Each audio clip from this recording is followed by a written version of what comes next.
Who are the Asur? An enigma to men and dwarfs, who know them as High Elves. At the center of the great ocean lies Ulthuan, a paradise created by the Old Ones. But when the stellar gates collapsed, demons flooded the mortal plane. All was lost until Anarion the Defender strode forth.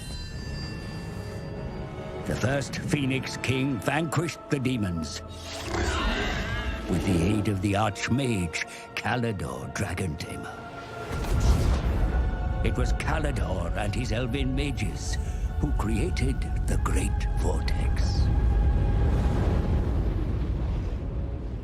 A swirling maelstrom that siphoned the excess magic, withering demonkind.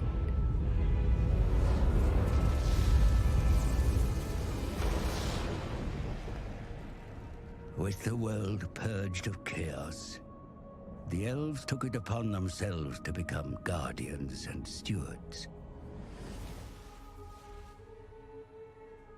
The twin-tailed comet is oft seen as an omen, but this time its wake brought great peril.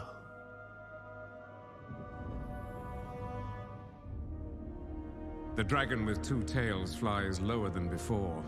Its trail disturbs the vortex. I have felt a change in the winds of magic. Then write it, brother. Lead the mages of Safari. Bring all in the White Tower to bear, if you must. Such lore is currently beyond us. I suggest a scrying ritual in the pool of Isha. It may provide us with the answer.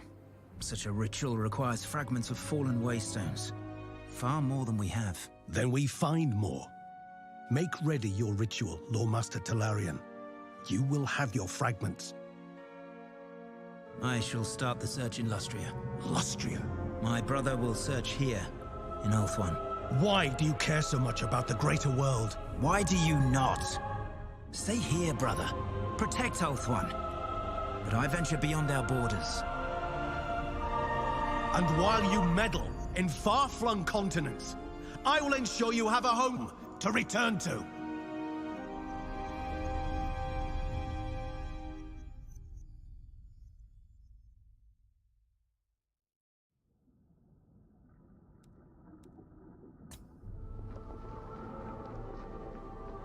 The wave fragments were gathered, the ritual cast.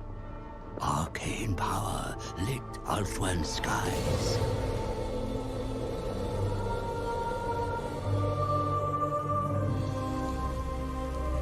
Lawmaster Talarian, ally of Teclis, was joined by Gallifreus, squire of Tyrion. They would be the prince's eyes as the goddess Isha revealed her prophecy. The Lawmaster and Squire saw the Isle of the Dead wreathed in fire, the Vortex gone. Without the Vortex, chaos floods the world, with Ulthuan doomed to sink beneath the waves. But the star crown of Lilith has the power to restore it. The crown was shattered long ago. If the lost shards are reforged, Ulthuan can be saved. Isha has blessed our agents with one piece of the star crown, but 4 shards remain lost.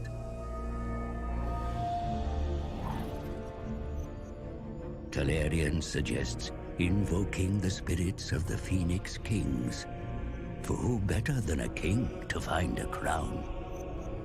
The cost is high to cast such rituals. More wave fragments are needed.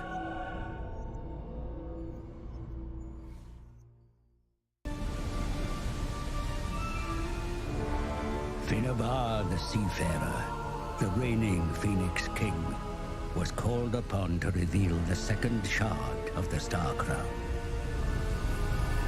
The wave fragments are cast so the tides move at the seafarer's command.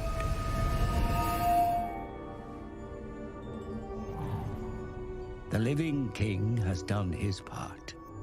Now it is time to evoke the royal spirits of old.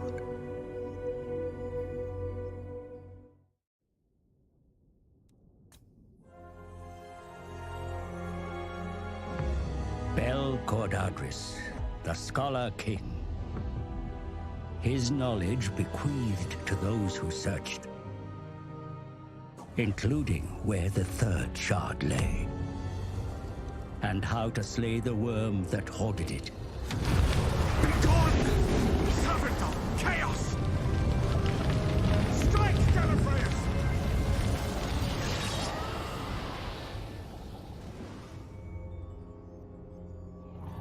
Time is against us. There are others that perform their own rituals of dominance over the Vortex.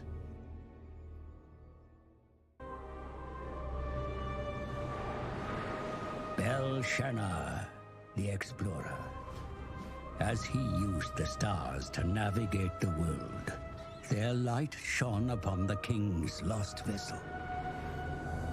There, Gallifreyers! I see it! The fourth shard of the Star Crown was found within.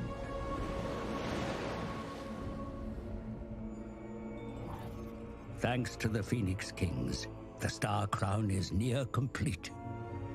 But there is one who is yet to be evoked. The first, the greatest, the doomed.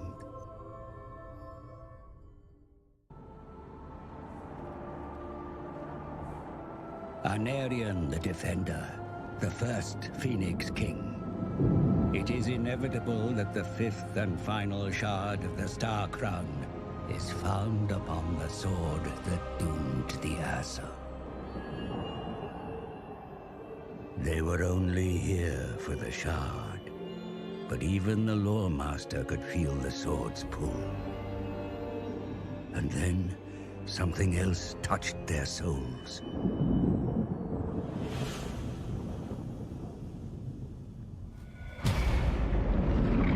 The fabric of reality was torn.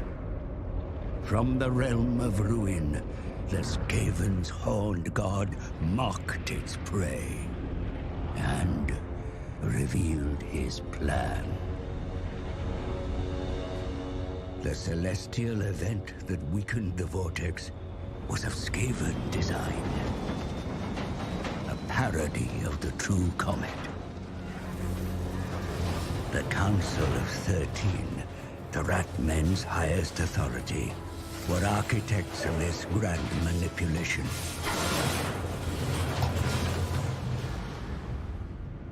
Its task complete and fuel expended, the rocket fell back to the surface.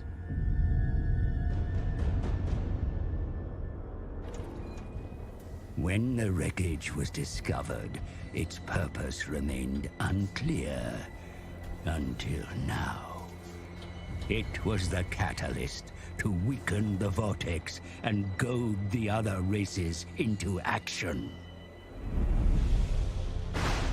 They knew the Asur would seek to bolster the failing Vortex, but they were ready.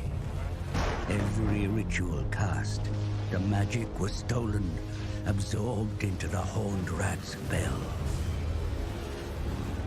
Now soaked in ritual power, the bell will be moved to Ulthuan's heart. If it tolls 13 times, the Horned God shall emerge from the Vortex, the world doomed.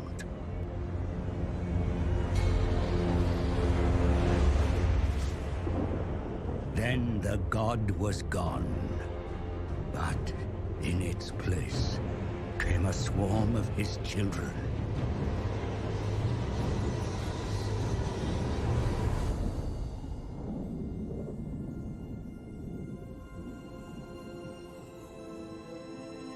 Where there was two, there is now one.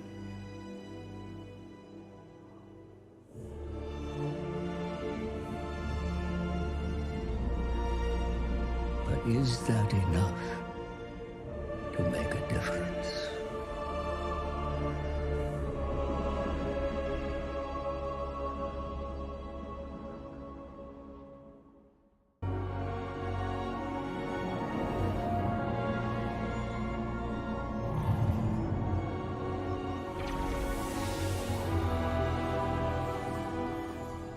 The Star Crown reforged. But the crown alone is not enough. It must be born into the Vortex, delivered to Caledor by a hero worthy of Safari.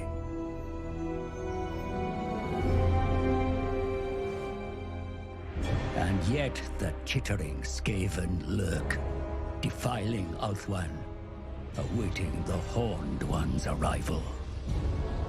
The Vortex must be reclaimed, or the world is doomed.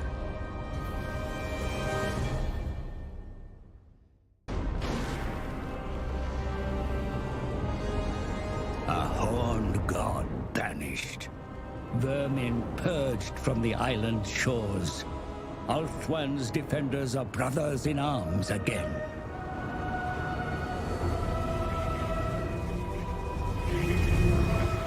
And a hero. A lawmaster. One who has proven worthy of the Star Crown. To bear its power. Walk into the Vortex and become the Maelstrom. Ours is a world of fleeting glory. But it is glory nonetheless.